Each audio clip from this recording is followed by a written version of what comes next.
नमस्कार, आप देख रहे हैं वीके न्यूज़। मैं हूं दिवाकर विक्रम सिंह। अमेरिका में रिपब्लिकन उम्मीदवार विवेक रामास्वामी की चर्चा इन दिनों खूब हो रही है। विवेक रामास्वामी भारतीय मूल के हैं और आयोवा से वो अपनी चुनावी मुहिम शुरू कर चुके हैं।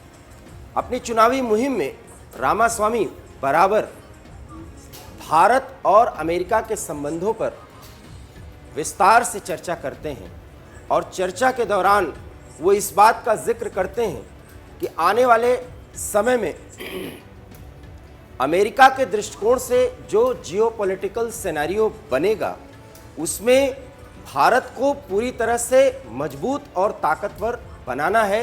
ये अमेरिका के हित में है। सवाल ये है कि भारत की मजबूती पर इतना जोर रामास्वामी क्यों दे रहे हैं। अगर आपको लगता होगा कि वो भारतीय मूल के हैं इसलिए भारत के प्रति उनका एक आग्रह है, एक प्रेम है, तो हाँ ये सही है, लेकिन ये सिर्फ एक पक्ष है। क्योंकि वो अमेरिका के भारतीय मूल के वहाँ के निवासी हैं और राष्ट्रपति बनने की ख्वाहिश रखते हैं, इसलिए भारत की ताकत का और भारत को मजबूत बनाने के लिए अमेरिका के प्रयासों पर वो इसलिए जोर देते हैं क्योंकि वो ये मानते हैं और इसका वो प्रमाण देते हैं कि चीन ने अमेरिका की इकोनॉमी को पूरी तरह से ध्वस्त कर दिया है। जी हाँ, ये भावी रिपब्लिकन उम्मीदवार विवेक रामास्वामी का आकलन है कि अमेरिका की इकोनॉमी को पूरी तरीके से चीन ने ध्वस्त कर दिया है और इस एकाधिकार को खत्म करने के लिए यदि अमेरिका ने भारत का सहयोग नहीं लिया और भारत को सहयोग नहीं दिया तो आने वाले समय में उसकी मुश्किलें बढ़ जाएंगी। चीन के संबंध में उनका ये जो बयान आ रहा है वो उसे समझने की कोशिश करिए, क्योंकि चीन किसी भी दूसरे देश को आधिपत्य के तौर पर अपना डंपिंग ग्राउंड बनाता है और डंपिंग ग्राउंड क्यों बना पाता है ये आप सहज जानते हैं। भारत भी इससे पीड़ित रहा है, लेकिन प्रधानमंत्री नरेंद्र मोदी की सरकार ने जिस तरीके से पिछले कुछ वर्षों में चीन को चेक एंड बैलेंस की तरह उनके कई ऐसे कारनामों पर प्रत्यक्ष या परोक्ष रूप से हमला किया, उसका परिणाम है कि चीन सचेत हो गया। चीन की विस्तारवादी नीतियां उसकी डंपिंग नीति से साफ पता चलती है, जिसमें सस्ते माल को बनाना और दूसरे देशों के बाजार को पूरी तरीके से कैप्चर कर लेना। अमेरिका ही नहीं, कनाडा और यूरोप के कई देश भी इसकी गिरफ्त में हैं। और अब विवेक रामास्वामी चुनावी सुधार और चुनावी सभाओं के संदर्भ में जब भी कोई बयान जारी करते हैं तो वो चीन के ताकत की चर्चा करते हैं, अमेरिका की स्थिति की चर्चा करते हैं और भारत की संभावनाओं पर और भारत के संभावित इच्छा शक्ति और उसके मजबूती पर प्रकाश डालते हैं। रामास्वामी के मुताबिक भारत अगर मजबूत होगा तो एशिया में अमेरिका के हित सधेंगे और इसके लिए जरूरी है कि आर्थिक और सैन्य ताकत दोनों ही दृष्टिकोण से भारत को पूरी तरह से मजबूत किया जाए। हर उस एक क्षेत्र में भारत को मजबूती दिया जाए और भारत को मजबूत किया जाए, वो अमेरिका के हित में है। फर्ज करिए कि यदि वो अमेरिका के राष्ट्रपति बने और जैसा कि हम उम्मीद करते हैं, आशा करते हैं, हमारी कामनाएं हैं कि भारतीय मूल के हैं, स्वाभाविक तौर पर उनका एक लगाव होगा और लगाव है, क्योंकि वो अपने आप को सनातन धर्म से भी जोड़ते हैं और इसके संबंध में बात भी करते हैं। हालांकि धर्म के संबंध में जब भी वो कोई पक्ष रखते हैं तो वो सभी धर्मों के सम्मान की बात करते हैं और ये सनातन का पहला सिद्धांत है। लेकिन यही रामास्वामी अब स्वीकार करने लगे हैं कि चीन ने अमेरिका को पूरी तरीके से त्रस्त और तबाह कर दिया है। पर सवाल यह है कि अगर ये स्थिति बनी तो अमेरिका की अब तक की सरकारों ने क्या किया। सवाल यह है कि क्या इतना मजबूर चीन ने कर दिया था। रामास्वामी कहते हैं हाँ ऐसा किया और अभी तक भारत के साथ बदलते जियोपॉलिटिकल सिनेरियो में जो स्थिति बनाई गई है, भारत के साथ संबंधों को मजबूत किया गया है, उसमें 2 कदम आगे बढ़ करके भारत को सहयोग देने की जरूरत है। ऐसे में अब आपको समझ में आ गया होगा कि भारत और अमेरिका के रिश्ते आने वाले एक दशक में जो भी अमेरिका का भावी राष्ट्रपति होगा वो मजबूर होकर के, उसकी जरूरत है कि वो भारत को मजबूती दे। सवाल है कि किस क्षेत्र में हमें मजबूती चाहिए।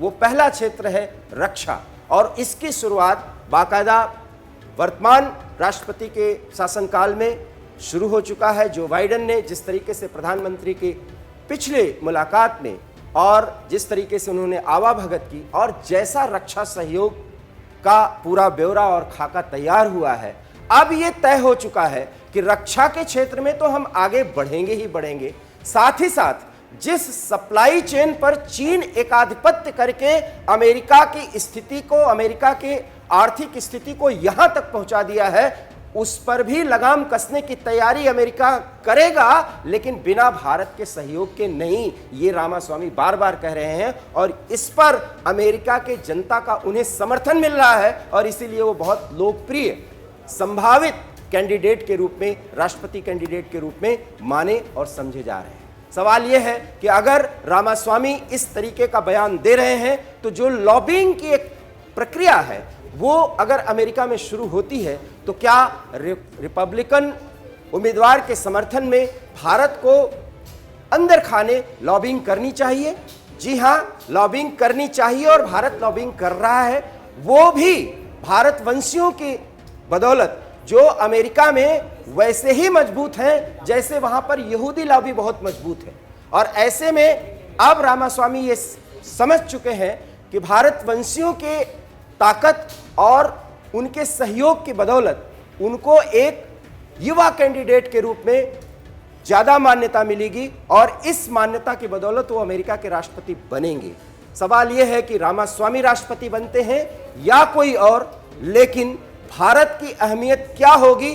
तो अब यह साफ हो चुका है कि अमेरिका में जो भी भावी कैंडिडेट राष्ट्रपति का हो रहा है वो दबी जुबान से प्रत्यक्ष या परोक्ष तौर पर, सीधे तौर पर यह कह रहा है कि चीन ने अमेरिका की आर्थिक ताकत को बहुत ज्यादा चोट पहुंचाई है और इस चोट को ठीक किया जा सकता है। आगे इतना बड़ा चोट और न पड़े, इसके लिए जरूरी है कि भारत को महत्व दिया जाए। अर्थ से लेकर के सप्लाई चेन, कृषि और अन्य मामलों में अब भारत का सहयोग करना अमेरिका की जरूरत है। और भारत की जरूरत यह है कि अमेरिका जैसे शक्तिशाली देश को साध करके एक साथ चीन और समय के मुताबिक जिस तरीके से रूस और चीन इकट्ठा हुए हैं उनको चेक और बैलेंस किया जाए। राजनयिक मान्यताओं और मानदंडों के हिसाब से भारत के ये कदम सधे हुए हैं। रामास्वामी भी इस बात को समझ रहे हैं और वर्तमान राष्ट्रपति भी इस बात को समझ रहे हैं। अब ऐसा लगता है कि अगर कोई रिपब्लिकन भावी अमेरिका का राष्ट्रपति होगा तो वो चीन को कंट्रोल करने के लिए भारत के सहयोग के लिए मजबूर होगा। तो आने वाला समय भारत और अमेरिका के संबंधों के लिए और अहम होने वाला है। और अगर ऐसा हुआ तो रक्षा के क्षेत्र में जिस तरीके से हमारे निर्यात में कई गुना की बढ़ोतरी हो रही है वो अब उसमें दोगुने की बढ़ोतरी हो सकती है। और अगर ऐसा हुआ तो आर्थिक और रक्षा के क्षेत्र में मजबूत भारत रणनीतिक सहयोगी के रूप में यूरोप के किसी अन्य देश के मुकाबले अमेरिका का बेहतर सहयोगी होगा। और ऐसा हुआ तो ये बहुत बड़ी कामयाबी होगी। इसलिए विवेक रामास्वामी जो कुछ भी कह रहे हैं उसके मंतव्य को समझिए और समझते हुए अब ये महसूस कीजिए कि किस तरीके से अमेरिका जैसा देश चीन की बढ़ती आर्थिक ताकत और उसके आतंक से परेशान है। और इस आतंक और इस ताकत पर लगाम तभी कसा जा सकता है जब भारत को सहयोग दिया जाए। और इस बात का अंदाजा वर्तमान सरकार अर्थात मोदी सरकार को लग चुकी है। इसीलिए प्रधानमंत्री नरेंद्र मोदी हर एक मंच से ये कहते हैं संभावनाएं भारत के साथ जुड़ी हुई हैं। इसलिए ये जो समय है वो भारत का है, क्योंकि एक साथ अमेरिका, यूरोप के वो तमाम देश और साथ ही साथ जापान और अन्य बड़े औद्योगिक देश बगैर भारत के आगे बढ़ने को तैयार ही नहीं है, क्योंकि उनके सामने चीन एक बड़ी चुनौती के रूप में उभरा हुआ है और उन्हें तहस नहस कर रहा है। आप हमारी इस खबर और इस विश्लेषण से कहां तक सहमत हैं, अपनी राय हम तक जरूर भेजिए। हमें रहेगा आपके विचार का इंतजार। फिलहाल मुझे दीजिए इजाजत। नमस्कार। वीके न्यूज, राष्ट्र के नाम।